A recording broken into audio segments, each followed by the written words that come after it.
ये तस्वीरें हम आपको दिखा रहे हैं इस वक्त की। ये जो डूसू के चुनाव हुए थे उसमें छात्र संघ चुनावों में एबीपी ने 4 पदों में से 3 पदों पर अपनी जीत का परचम लहरा दिया है। और देखिए कि किस तरीके से भगवा झंडा लहराते हुए यहाँ पर ताव देते हुए नजर आ रहे हैं। स्वामी विवेकानंद जी की मूर्ति के नीचे छात्र संघ चुनाव जो जीते हैं एबीपी ने, उसकी ये तस्वीरें हैं। और यहाँ देखिए तमाम लोग इस वक्त खुश हैं नजर आ रहे हैं, क्योंकि ऐसे में एक बार फिर से छात्र संघ चुनावों में एबीपी ने भव्य जीत हासिल की है।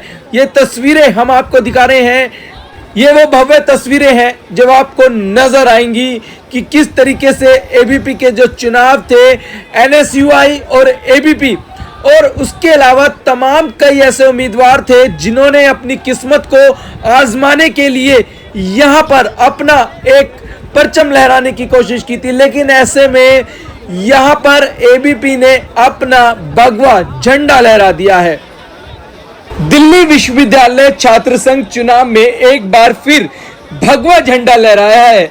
दिल्ली विश्वविद्यालय छात्र संघ चुनाव में 4 पदों के लिए कुल 21 उम्मीदवारों ने यहां पर अपनी किस्मत को आजमाया था, लेकिन नतीजे साफ निकले। एक बार फिर से अध्यक्ष पद पर एबीपी के आर्यन मान ने तकरीबन 16,000 वोट से अपनी जीत दर्ज कर दी है। जॉइंट सेक्रेटरी पद पर एबीपी की दीपिका झा ने जीत का झंडा फहरा दिया है। एक बार फिर एबीपी के 4 पदों में 3 पद पर एबीपी ने अपना जो झंडा है वो परचम लहरा दिया है। उपाध्यक्ष पद पर एनएसयूआई के राहुल झांझला ने अपना परचम लहराया है। राहुल गांधी जिस जेएनजी के भरोसे पर चुनाव आयोग पर सवाल उठा रहे थे, वहीं पर दिल्ली यूनिवर्सिटी छात्र संघ ने एबीपी ने ऐसा परचम लहराया कि राहुल गांधी को इस बात का अंदाजा भी नहीं था कि 4 में से 3 सीटें एबीपी जीत कर ले जाएगी। जिस जेएनजी के भरोसे पर राहुल गांधी बड़ी बड़ी बात किया करते थे, वहीं पर छात्र संघ चुनावों में एबीपी का ऐसा परचम लहरा कि वहां पर राहुल गांधी के तोते उड़ गए।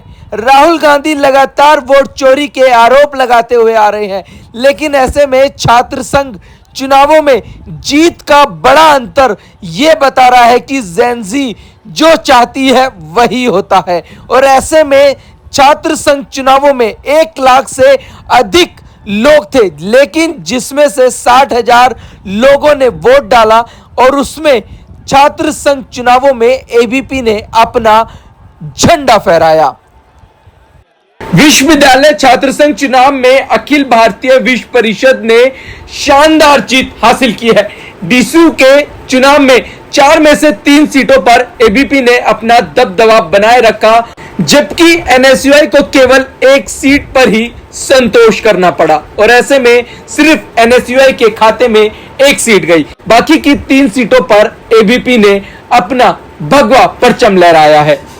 डीसू चुनाव में 2025 में कुल 1,53,100 मतदाताओं में से सिर्फ 60,272 छात्राओं ने ही मतदान किया है। मतदान प्रतिशत केवल 39% ही रहा।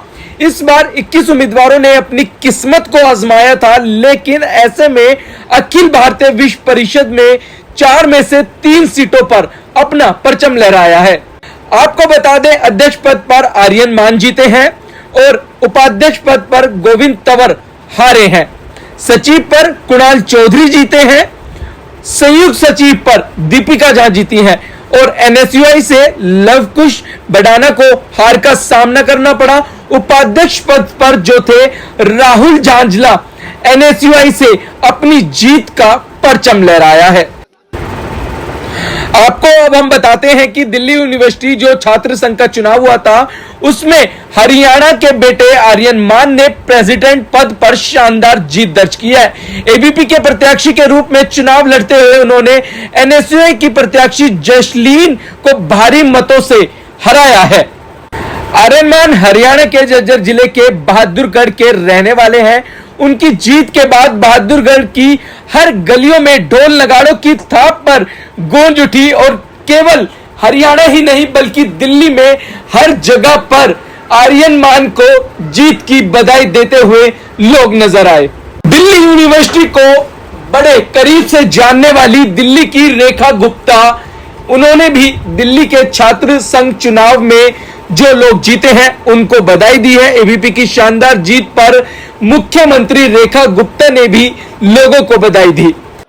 मुख्यमंत्री रेखा गुप्ता ने कहा कि मुझे गर्व है कि मैंने दिल्ली विश्वविद्यालय छात्र संघ अध्यक्ष के रूप में यही संस्कार जिए और सीखे हैं। यह परिणाम दर्शाता है कि दिल्ली के युवा ज्ञानशील और एकता के उन विचारों और संघर्षों के प्रति अडिग हैं जिन्हें एबीपी ने दशकों पहले स्थापित किया था। यह युवा शक्ति भविष्य में दिल्ली को नई ऊंचाइयों पर ले जाएगी और एक सशक्त आत्मविश्वासी राजधानी के रूप में विश्व पटल पर स्थापित करेगी।